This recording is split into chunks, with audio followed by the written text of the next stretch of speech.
하는 자에게는 큰 평안이 있으니 저희에게 장애물이 없으리이다.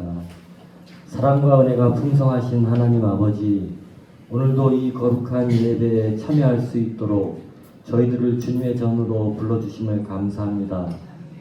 늘 한결같은 사랑으로 지켜주셔서 복된 주일날 주님의 전에서 복음의 말씀 듣게 하시고 기도할 수 있게 하시니 감사합니다.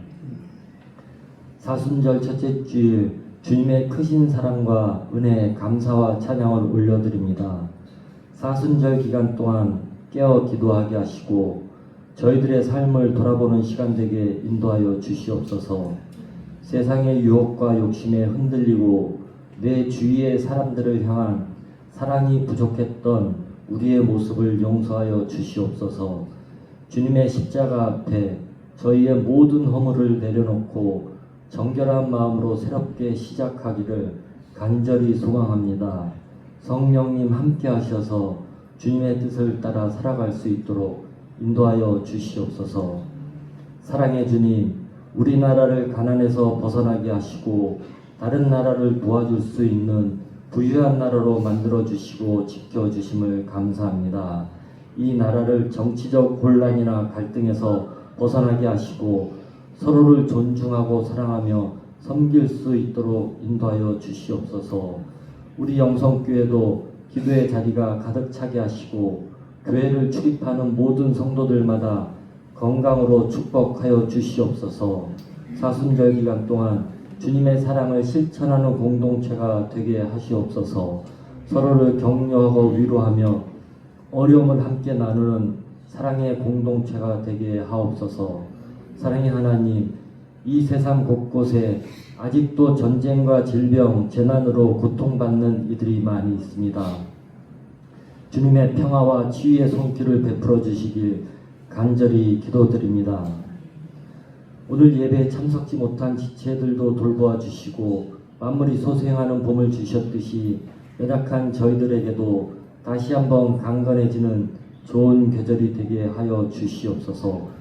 오늘 찬양대의 찬양을 기뻐 받아 주옵시고 기쁜 마음으로 주님께 영광을 돌리며 섬김을 실천하는 손길들 위에 평강의 은혜가 넘쳐나게 하옵소서. 우리의 목자이신 우리 구주 예수 그리스도의 이름으로 기도드립니다. 아멘.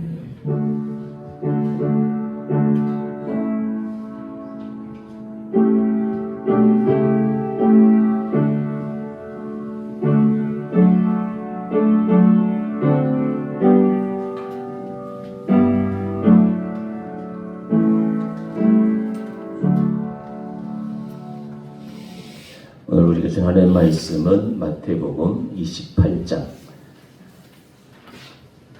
16절로 20절 말씀입니다. 신약성경 52쪽 마태복음 28장 16절로 20절 말씀 봉독해 올리겠습니다. 11제자가 갈릴리에 가서 예수께서 지시하신 산에 이르러 예수를 배웠고 경배하나 아직도 의심하는 사람들이 있더라. 예수께서 나와 말씀하여 이르시되 하늘과 땅의 모든 권세를 내게 주셨으니 그러므로 너희는 가서 모든 족속을 제자로 삼아 아버지와 아들과 성령의 이름으로 세례를 베풀고 내가 너희에게 분부한 모든 것을 가르쳐 지키게 하라. 볼지어다 내가 세상 끝날까지 너희와 항상 함께 있으리라 하시니라. 아멘.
드리겠습니다. 시간이 좀 나니까요, 여러분. 이렇게 큰 교회, 대형 교회 모습을 보면서 무슨 생각이 드십니까? 개인적으로 내가 저 사람들보다 저런 큰 교회, 대형 교회 교인들보다 예수를 더 잘 믿고 있나, 이렇게 사랑의 교회 법원 대법원 맞은편에 있거든요. 그런 생각이 들어요. 지나가는 이야기로 들으시고 내가 지금 예수를 잘 믿고 있나 늘 생각하시면서 우리가 어느 교회에 있든지 예수님이 지켜보시는 나를 생각할 때 내가 지금 예수를 잘 믿고 있다. 그러면 하나님이 기뻐하시지 않겠는가 그런 생각을 한번 해봤습니다. 교회 소식 사순절 둘째 주간인데 주님의 사랑과 희생을 생각하면서 경건 생활에 매진하는 귀한 한 주간 되시고 이제 곧 읽게 있습니다마는 예수님의 보혈 기도문, 또 196 기도문, 또 기도의 시편 기도문 세 가지 종류로 이제 우리가 기도문 나가는데 기도의 영역을 넓혀 주시기를 바랍니다. 7교회 건축을 위해서 기도해 주시고 다 같이 예수님의 보혈 기도문 같이 기도하고 하나님 말씀 듣도록 하겠습니다. 같이 읽겠습니다. 나는 예수님의 이름의 능력을 믿으며 예수님의 사랑을 믿으며 예수님의 보혈의 능력을 믿으며 기도합니다. 내 마음에 임한 예수님의 보혈의 능력으로 내 마음에서 부정적인 감정은 사라지고 밝고 긍정적인 마음이 될 것입니다. 가지지 못한 것에 대한 우울함과 원망 대신 가지고 누리는 것에 대한 감사의 마음이 될 것입니다. 실패에 대한 좌절과 낙심 대신 도우시는 하나님께 집중하는 소망의 마음을 가지게 될 것입니다. 잃어버린 것들에 대한 슬픈 감정은 사라지고 하나님께서 주시는 하늘의 것들로 기뻐하는 마음이 될 것입니다. 내 마음에 임한 예수님의 보혈의 능력으로 염려와 불안은 사라지고 도우시는 하나님을 바라보며 안정되고 평안한 마음이 될 것입니다. 마음대로 되지 않는 상황에 대한 불평 대신 합력하여 선을 이루시는 하나님을 바라보는 믿음의 마음이 될 것입니다. 세상의 것들에 대한 탐욕의 마음은 날마다 줄어들고 하늘의 거룩한 것들을 사모하는 마음이 될 것입니다. 육신의 것을 즐거워하는 마음보다 영적인 것을 즐거워하는 마음이 날로 커질 것입니다. 내 마음에 임한 예수님의 보혈의 능력으로 다른 이들의 연약함과 실수를 넓게 이해하고 돕는 마음이 날마다 커질 것입니다. 해를 끼친 이들이라도 빨리 용서하고 위하여 기도해주는 마음이 될 것입니다. 가라지처럼 박혀있는 미움과 혈기와 짜증은 사라지고 온화하고 평안한 마음이 될 것입니다. 옳은 것에 끝까지 충성하는 신실한 마음이 날로 커질 것입니다. 예수님의 보혈의 능력을 내 마음에 임하게 하옵소서. 아멘. 할렐루야. 우리 한번 제목 외쳐보고 말씀 듣도록 하겠습니다. 주님이 나에게 명령하십니다. 예수님의 지상의 마지막 명령 같이 살펴보고자 합니다. 20세기를 대표하는 복음주의 목회자 빌리 그레엄 목사가 아메리카 페스트라고 있죠. 국민 엄마, 국민 동생 그런 용어들이 많이 있지 않습니까? 미국이 어떤 나라입니까? 미국을 대표하는 목사, 국민 목사가 바로 빌리 그레엄 목사님이십니다. 우리나라에는 한경주 목사님이 계시죠. 그 외에도 훌륭한 분들이 많은데 참 한국에 미국에 이런 훌륭한 주의 종들이 있다고 하는 것이 우리의 복이 아닌가 생각합니다. 뉴욕 타임즈는 20세기 전반에 잠시 후퇴했던 복음주의 개신교의 영향력을 다시 드높인 분이 빌리 그레엄 목사라고 평가를 했습니다. 100세에 돌아가셨어요. 미국 캐롤라이나주 자택에서. 그는 성경의 권위와 복음의 기초, 헌신 등을 강조할 때 본인의 삶에서부터 예수님과 동행하는 실천을 모범적으로 보여준 분으로서 특히 1973년이죠. 여의도 광장에서 열린 전도 집회에 세계에서 가장 많이 모인 집회 중에 하나예요. 100만 명 이상의 인파가 모여가지고 한국 개신교 역사상 기념비적인 그러한 행사를 치른 적이 있습니다. 극동방송에 김장한 목사님이 그때 이제 미국에서 공부를 막 마치고 돌아와가지고 우리나라의 복음의 기초, 교회 부흥의 기초를 놓아진 계기가 아닌가 생각합니다. 미국의 트럼프 대통령도 SNS를 통해서 빌리 그레이엄은 매우 특별한 사람이며 기독교인과 모든 종교인들이 그를 그리울 것이다 라고 인생을 평가를 했습니다. 그의 복음 사역 가운데 가장 많이 모인 숫자가 110만 명으로 여의도 엑스포 집회를 꼽을 수 있고, 그리고 그때 설교의 마지막 멘트가 하나님은 당신을 사랑합니다. Love one another. 서로 사랑하십시오. 그게 그의 마지막 설교 멘트였습니다. 예수님의 마지막 말씀이 오늘 본문입니다. 너희는 가서 모든 족속으로 제자를 삼아 아버지와 아들과 성령의 이름으로 세례를 주고 내가 너희에게 분부한 모든 것을 가르쳐 지키게 하라. 볼지어다 내가 세상 끝날까지 너희와 항상 함께 있을 것이라 하시니라. 최후의 지상 명령이었습니다. 예수님은 사망 권세를 이기시고 부활하시어서 이제는 땅의 권세만이 아니라 하늘의 모든 권세를 지니시고 계십니다. 하늘과 땅의 권세를 가지신 분이 주시는 이 명령 안에 기독교의 모든 명령이 다 들어있습니다. 이 명령 하나를 우리 일생을 통해서 성취한다면 우리는 하나님의 뜻을 조금이나마 이루어 드리는 것입니다. 그만큼 중요한 명령입니다. 그래서 오늘 말씀의 제목을 주님의 지상명령, 마지막 지상명령이라고 명명해 보았습니다. 여러분, 새가 죽을 때 그 소리가 가장 슬프고 사람은 그 죽을 때 유언이라고 그러죠.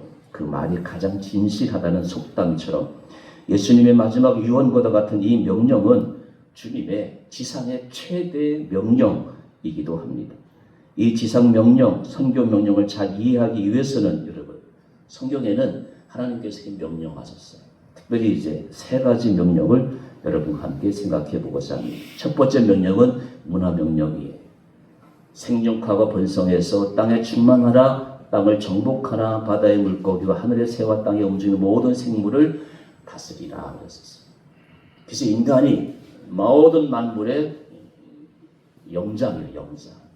그래서 사람은 바다의 고기, 공중의 새, 땅의 육식의 동물들을 다 자기 마음껏, 자기 마음대로 먹을 수가 있어요. 다스리라고 하는 주님의 명령이에요. 두 번째 명령은 요한복음 13장 14절 말씀이에요. 인간관계에서 오는 하나님이 서로 사랑해라, 섬겨라, 새 계명을 너희가 주니까 서로 사랑해라. 두 번째 명령. 성경에 여러 명령이 있지만 이스라엘 사람들은 특별히 구약에서 613가지 계명을 하라 계명하고 하지 말라 계명을 나누었는데 예수님은 그 계명을 다 정리해 가지고 두 가지요. 하나님 경외해라, 서로 사랑해라. 아까 빌리 그레이엄 목사님하고 똑같죠. 우리는 경외하고 사랑할 것밖에 없어요. 그게 우리의 도리예요, 도리.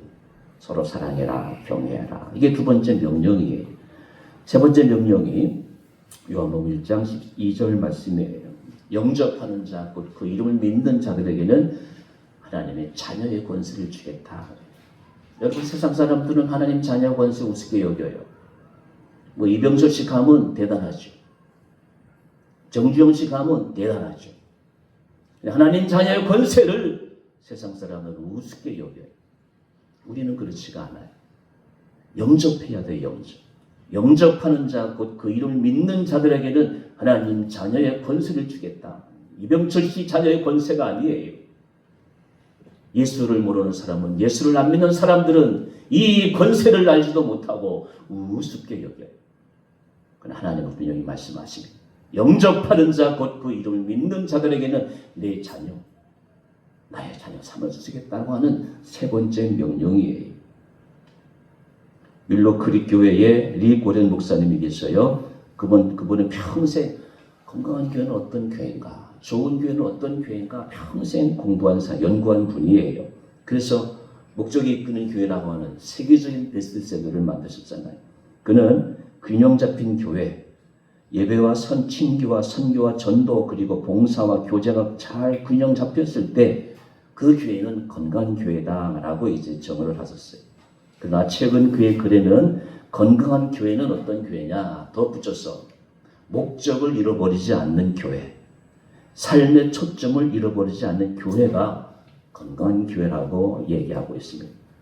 잃어버린 영혼을 건지는 열정, 전도에 대한 헌신과 비전이 살아 숨쉴 때에 그 교회가 건강한 교회다라고 말씀하셨습니다. 사도 바울은 사도행전 20장 24절에서 내가 달려갈 길 곧 주 예수께 받은 사명, 하나님의 은혜의 복음을 증거하는 일을 마치려 하면은 내 생명을 조금도 귀한 것을 여기지 아니하노라 라고 했으며, 이 사명을 이룰 수 있다면 사도 바울은 뭐라고 했습니까? 내 목숨 아깝지 않아. 내가 하나님의 복음을 증언하는 일을 증언하면은 내 생명 조금도 아깝지 여기 아니한다. 그렇게 해서 로마에서 참수를 당하면서까지 그는 복음에 열정적으로 헌신한 사람이었습니다. 여러분 용서하시기 바랍니다. 저는 설교 준비하고 헌금 드릴 때가 가장 기뻐요. 목사이기 때문에 뭐 돈 많이 번다, 좋은 집에 산다, 그런 즐거움이 없어요. 헌금 드리고 설교 준비할 때가 내 인생 가장 기쁜데, 제 방식의 복음 증거하는 방법이에요. 여러분 올해도 어느새 우리 교회 건축 헌금이 500만 원이 넘었어요. 사도 바울처럼 하나님의 은혜의 복음을 증언하는 일을 마치려 하면은 내 생명조차 조금도 귀한 것을 여기지 아니한다라고 하는 사명이 있는 것이 얼마나 감사한지 몰라요. 여러분, 사람의 사명이 있어야 행복해요. 어르신들 오해하지 말고 들으시기 바랍니다. 삶의 목적이 없이 건강하게 오래 사는 것은 사는 게 아니더라고요. 삶의 목적이 있어야 해요. 여러분, 우리는 지금 어디로 가고 있습니까? 우리가 잘 아는 복음성가, 당신은 지금 어디로 가고 있나요? 당신은 지금 어디로 가나요? 발걸음 무겁게. 이 세상 어디 쉴 곳이 있나요? 먹을 곳이 있나요? 예수 안에는 안식이 있어요. 평안이 넘쳐요. 십자가 보혈 믿는 자마다 구원을 받아요. 나는 지금 어디로 가고 있습니까? 주님의 지상 명령을 생각하면서 나는 지금 어디쯤 와 있는가? 나는 지금 무엇을 향해 가고 있는가? 생각하는 귀한 오늘 말씀이 되기를 기원합니다. 여러분, 이제 세계 1등 나라 대통령 집무실을 보시기 바랍니다. 아까 제가 그림을 지었네요. 결정적인 그림인데,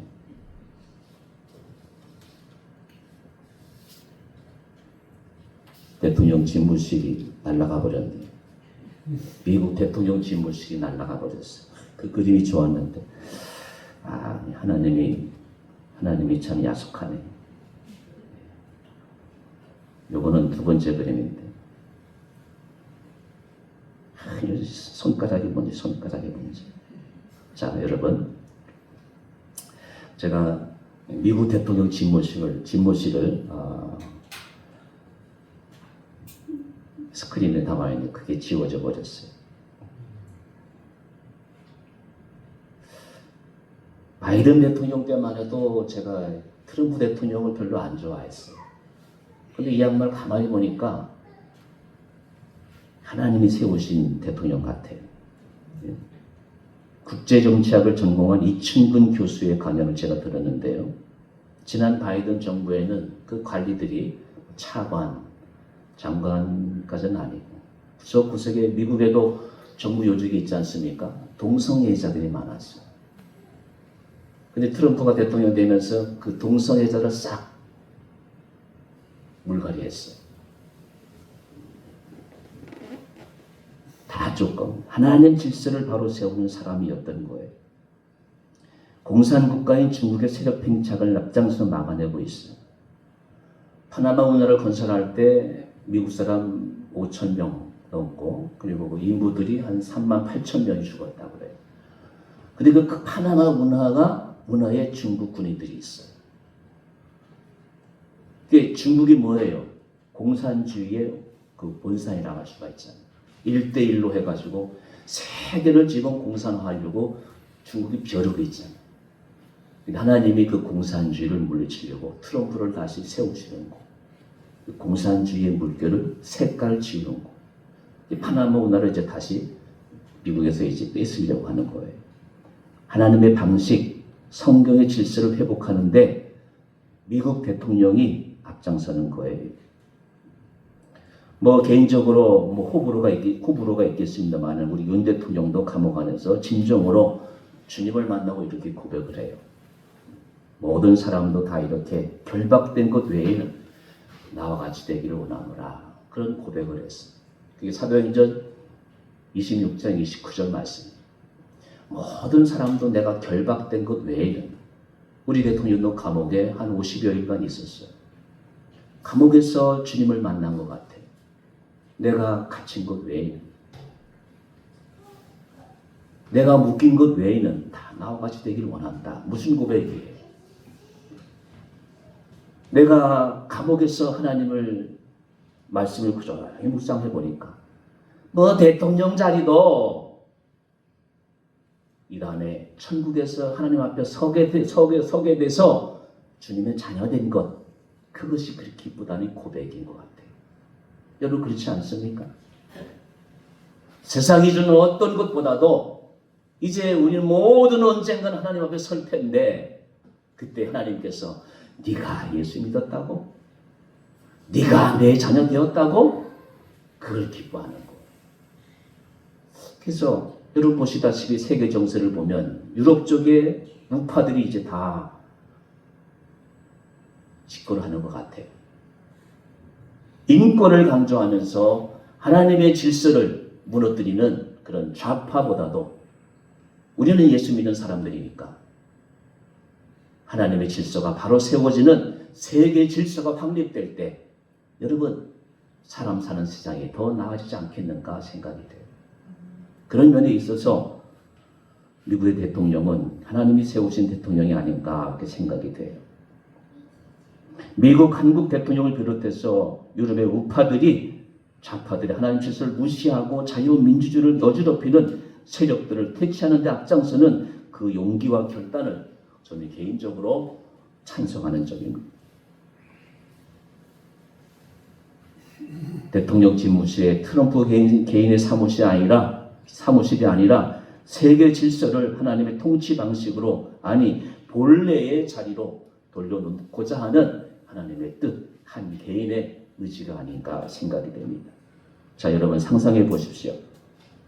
제가 오늘 말씀을 준비하면서 그러면 미국 대통령의 집무실이 이제 오벌 오피스라고 그러죠. 거기 이제 그 미국의 대통령이 뭐 링컨, 처칠, 워싱턴 그런 흉상을 놓으면서 미국의 권위를 회복한다.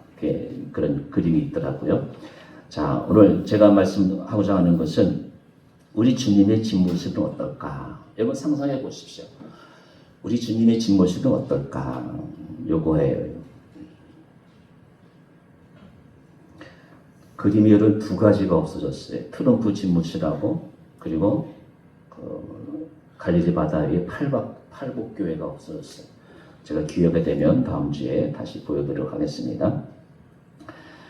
우리 주님의 집무실은 산상수훈을 선포하신 언덕이었어요.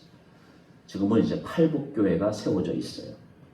성경에 보면은 부자가 행복하다, 권세 있는 자가 행복하다 한마디 없어요. 주님은 이 땅에 오셔가지고 마음이 가난한 자가 행복하다 그랬었어요.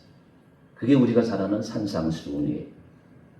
마음이 가난하면 하나님을 생각합니다. 이웃을 생각합니다. 그게 행복이라는 거. 웬만한 사람들은 죽었다 깨져도 죽었다 다시 이걸 이해를 못할 거예요. 아니 어떻게 돈이 행복이지, 권세가 행복이지, 마음의 행복이 어떻게 행복이야? 그렇지 않습니까? 그러나 우리 주님은 분명히 말씀하세요. 마음이 가난한 게 행복하다. 제가 지난주에 배삼용 씨 그 간증을 들었어요. 한 번 공연하면요, 그 당시에 30만 원을 버는데, 그 당시 30만 원은 지금의 3천만 원 정도 돼요. 우리나라 지금 톱 연예인들이 이제 한 번 노래 부르면 그 정도 수입이 되잖아요. 송혜 씨하고 같이 간증을 하는데 돈 별거 아니에요. 그렇게 돈을 많이 벌었는데도 부자 소리를 못 들어요. 그런데 그런 강의를 들으면서 돈 별거 아닌가 보다. 그런 것 같아. 어찌했든 우리의 생각과 세상 사람들의 생각은 이렇게 다른 거예요. 여러분, 필요한 것 먹을 만큼만 있으면 행복할 줄 알아야 돼. 우리 주님은 그래서 야, 돈이 행복이 아니야. 한마디 안 하셔요. 건세가 행복이 아니야. 한 말씀 없으세요. 심령이 가난한 자가 복이 있다. 그렇게 말씀하셨어요. 우리 주님의 집무실은 뭐 어마어마한 미국 대통령의 집무실 같보다도 그냥 초라한 동산이에요. 동산. 거기서 첫 번째 말씀하셔요. 심령이 가난한 자 행복하다. 너희들 이렇게 살아라 말씀하시는 거예요. 세상의 행복을 보세요. 여러분, 다 순간적이고 지나가는 것입니다. 기독교는 잠시 세상에 머물다 영원한 나라, 영혼을 지향하는 것이 바로 기독교의 목적인 것입니다. 설교 후에 부를 찬송입니다만 잠시 세상에 내가 살면서 항상 찬송 부르다가 날이 저물어 오라 하시면 언젠가는 날이 저물 때가 올지 않습니까? 날이 저물어 오라 하시면 영광 중에 나가리 열린 천국문 내가 들어가 세상 짐을 내려놓고 빛난 멸류관 받아 쓰고서 주와 함께 어떻게 살리? 길이 살리. 이게 우리 그리스도인들의 가는 길이에요. 그리고 두 번째, 우리 주님의 집무실은 마가다락방이었어요. 여기 보시는 대로 요한복음 6장은 5,000명을 먹이신 사건이 기록되어 나와 있어요. 그래서 떡을 나누어 줘요. 떡을 나누어 주고 12광주가 남아요.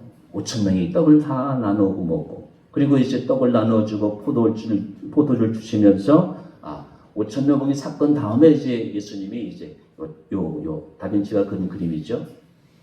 예수님께서 5,000명에게 떡을 먹이신 후에 이제 이게 내 살이야. 야, 이게 내 피야. 이런 장면을 이제 다빈치가 이 그림으로 그린 거예요. 48절이 6장 48절이죠. 내가 곧 생명의 떡이니라.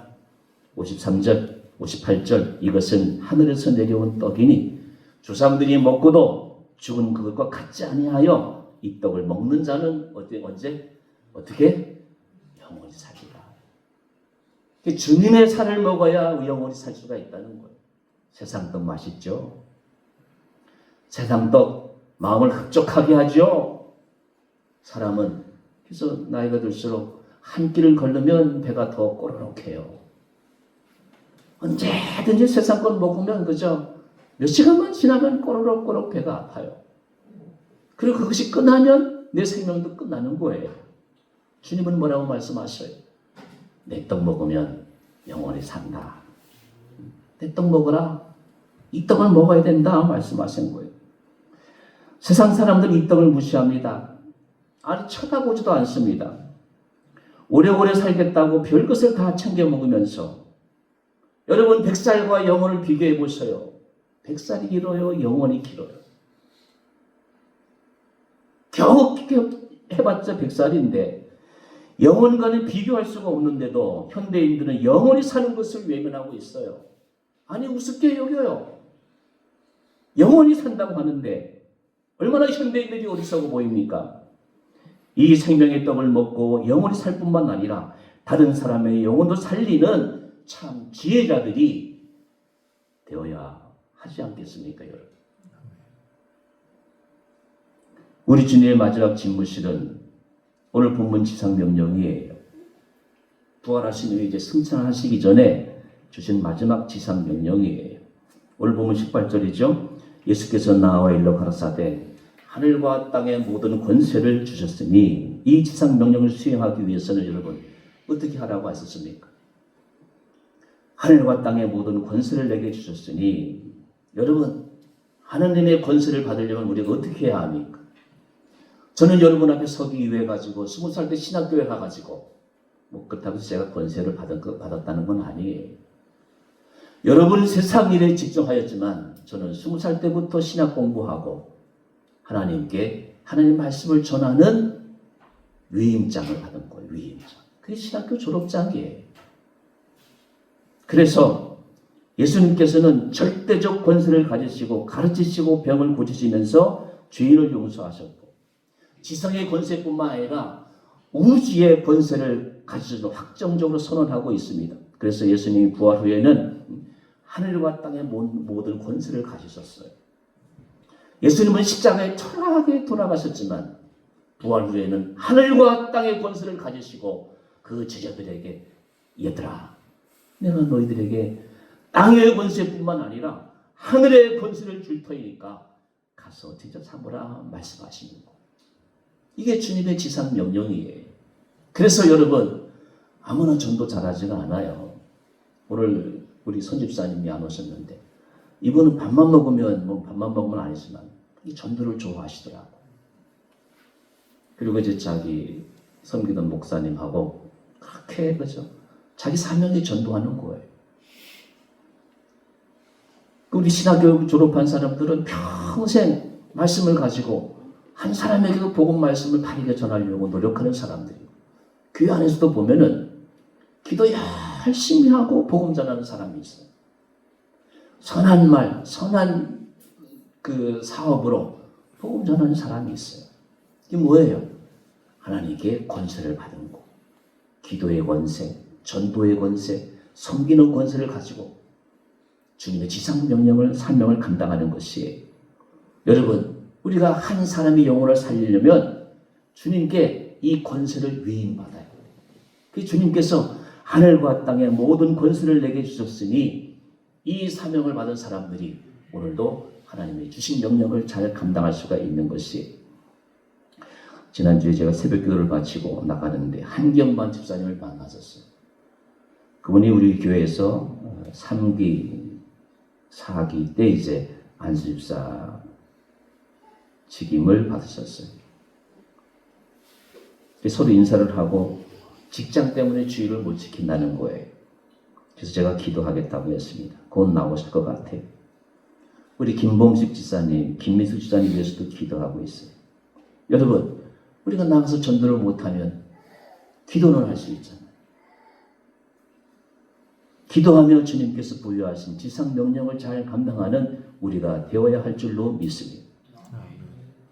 전도로 제자를 만들 수가 있어요. 19절이죠. 그러므로 너희는 가서 모든 족속으로 제자를 삼아 아버지와 아들과 성령의 이름으로 세례를 주고 가서라고 하는 선교에 있어서 적극적이고 능동적이며 지속적이어야 함을 강조하는 말씀입니다.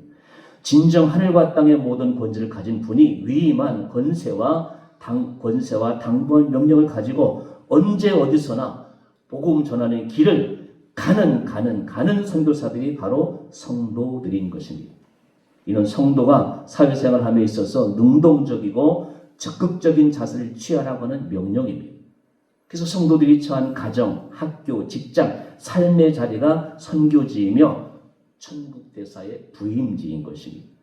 그래서 성도는 어디서나 결코 머뭇거리거나 소극적이고 도피적인 생활을 해서는 결코 한 명도 전도할 수가 없음을 우리가 알고 있습니다. 가서 만나고 전할 때 하나님의 역사는 시작되고 기적은 일어날 수가 있는 것입니다. 가서 당당하게 말하고 외칠 수 있는 것입니다.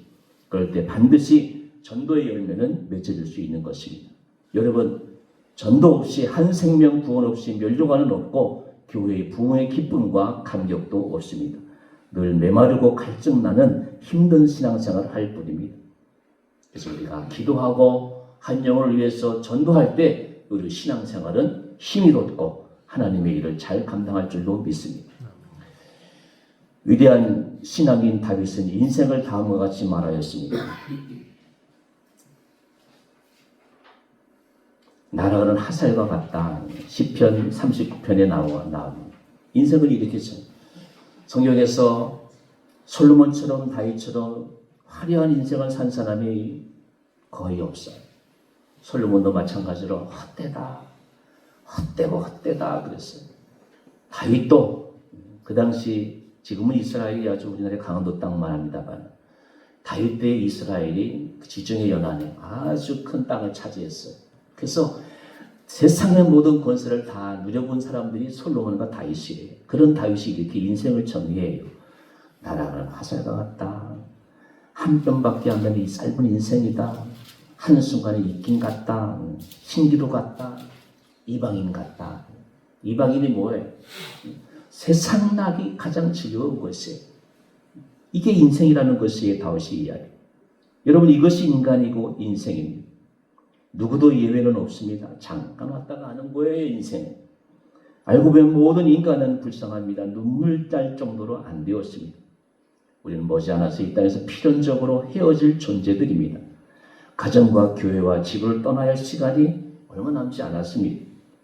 한번 계산해 보시기 바랍니다. 내 인생 얼마 남았을까? 그러니까 욕심 부릴 필요도 없고 교만할 필요도 없고 자존심이 상할 것도 없고 우리 인생이 그렇지 않습니까? 그러나 예수님 믿으면 행복하고 영원히 산다고 성경은 약속하고 있습니다. 천국은 이 세상과 비교할 수는 없습니다. 그래서 우리는 복음을 전할 때 나도 내 주위 사람도 천국으로 같이 인도하는 것입니다. 빌 하이빌스 목사님은 사랑하면 전도합니다 해서 다음과 같이 고백했어요. 빌 하이빌스 목사님은 일로 그력교회 리 고렐 목사님과 더불어서 미국의 현대 부흥을, 교회의 부흥을 이끈 두 목사님이어요. 우리나라에는 오카네 목사님이 계시고 하영조 목사님이 계세요. 빌 하이빌스 목사님과 리 고렐 목사님은 그런 유형의 목회자들이에요. 빌 하이빌스 목사님의 말씀이에요. 제 인생은 주님의 손 안에 있습니다. 오늘 제가 주님을 가리키는 표지판이 되게 해주세요. 내가 걸어가는 것이 주님의 표지판이다 그 말이에요. 주님의 표지판이 되게 해주세요. 최선을 다해서 주님에게 협력하도록 다짐합니다. 주님을 위해서 한마디 하라고 하시면 그렇게 하겠나이다. 조용한 가운데 사랑과 섬김을 드러내라고 하시면 제가 그렇게 하겠습니다 라고 하는 고백이에요. 여러분, 우리의 살아갈 방향이요 목적이라고 생각합니다. 그저 성령님이 걸으라 하시면 걷고 말 조심히 할 때는 입에 자물쇠를 채우는 것입니다. 여러분, 우리가 다 잘할 수는 없지 않습니까? 말 잘하는 사람은 한마디 말로 전도하면 됩니다. 말이 좀 어눌한 사람은 조용한 가운데 사랑과 성품을 드러내면 됩니다. 주님을 위해서 한마디 하라고 하시면 닫혔던 입을 열면 됩니다. 조용한 가운데 사랑과 성김을 드러내라고 하시면 실천하면 됩니다. 그래서 성경은 그런 삶이야말로 진정한 삶이라고 말씀하고 있습니다. 매 순간 성령님과 같이 동행하는 삶, 걸어가는 삶. 내가 잘하는 걸로 주님의 지상명령을 잘 감당할 수 있을 것입니다. 올해는 10월 둘째 주가 우리 교회 창립일인데요. 수요 전도와 더불어서 이제 청동원 전도. 제가 우리 교인들 좀 괴롭히지 않기 가지고 조금 그렇습니다만 청동원 전도 같은 걸 안 해봤어요. 그래서 올해는 제가 용기를 내서 10월 둘째 주 우리 교회 21번째 생길 때 청동원 전도를 한번 실천하고자 합니다. 쉬고 있는 교우들 또 교회 나오지 않는 가족들을 총동원해가지고 영혼 살리는 일에 영접하는 자, 곧 그 이름을 믿는 자들에게 하나님 자녀에 대한 권세, 세상 사람들 우습게 여기는 하나님 자녀의 권세, 이 권세를 우리가 같이 누려야 되지 않겠는가? 하나님 자녀의 권세, 이 권세를 누릴 줄로 믿고, 그래서 주님께서 기도하고 제자를 만들라고 했지 않습니까? 전도 없이 제자를 만들 수는 없지 않습니까? 내가 전도하면 그 사람이 내 제자가 되고 주님의 제자가 될 수가 있습니다. 말하고 주장하려고 하지 말고 우리가 내 본분, 내 능력으로 최선을 다해서 주님의 지상명령을 감당할 때 우리는 주님께서 기뻐하시는 귀한 삶이 될 줄로 믿습니다. 이 은혜가 우리 모두에게 넘치시기를 주의 이름으로 기원합니다. 기도하겠습니다.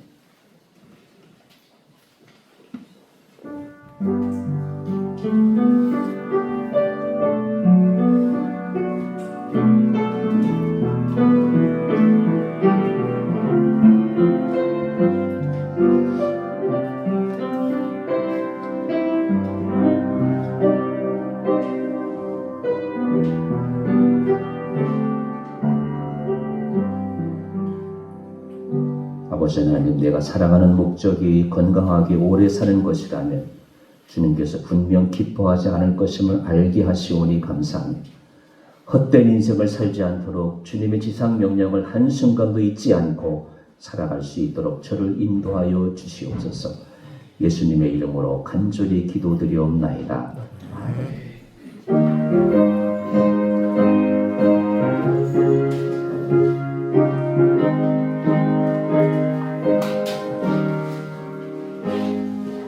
잠시 세상에 내가 살면서 항상 찬송 부르다가 날이 저물어라 하시면 영광중에 나가리. 열린 천국 문 내가 들어가 세상 짐을 내려놓고 빛난 연류관 받아 쓰고서 주와 함께 길이 살리.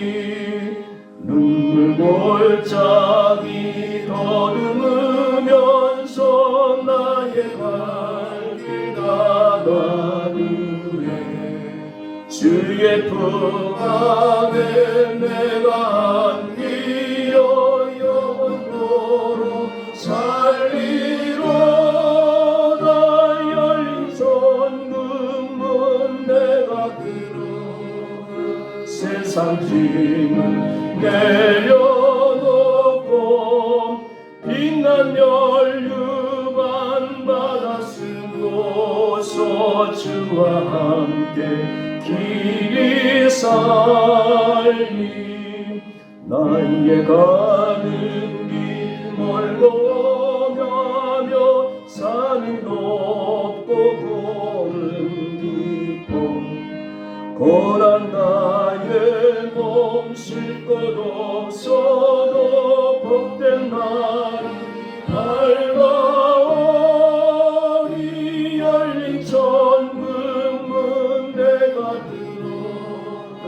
세상 짐을 내려놓고 빛난 연류관 받아 쓰고서 주와 함께 길이 살리. 가죠.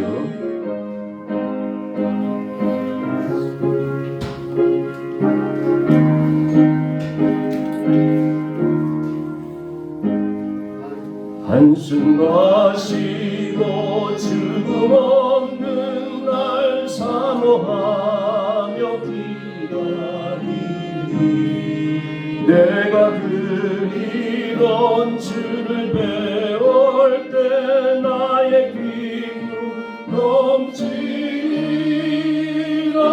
열린 천국문 내가 들어가 세상 짐을 내려놓고 빛난 연류관 받아 쓰고서 주와 함께 길이 살리. 아버지 하나님, 주님을 위해서 한마디 하라고 하시면 머뭇거리지 않겠습니다. 조용한 가운데 사랑과 섬김을 드러내라고 하시면 기쁘게 감당하겠습니다.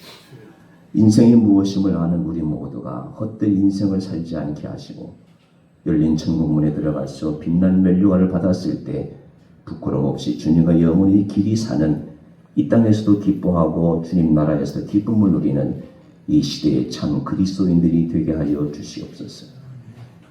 나라가 시끄럽다고 부안해동하지 않게 하시고 기도와 전도의 삶을 충실하게 살아내는 우리 영성교우들이 되게 하여 주옵소서. 이 시간도 주님의 지상 명령을 기억하며 행복하게 살아가도록 인도하여 주옵소서. 예수님의 이름으로 간절히 기도드리옵나이다. 아멘. 어떻게 해야 복을 받습니까? 복음으로 살면 복 받습니다. 무슨 상을 받겠습니까? 하늘의 상을 받겠습니다. 지금은 우리 주 예수 그리스도의 은혜와 아버지 하나님의 극진하신 사랑과 성령의 교통 교제하심이 주님의 지상 명령을 마음에 간직하고 이 땅에 영혼 살리는 일에 내 인생의 모든 것을 걸겠다고 다짐하며 삶의 자로 나가는 모든 권속들에게 이제로부터 영원토록 함께하옵시기를 축원하옵나이다. 아멘.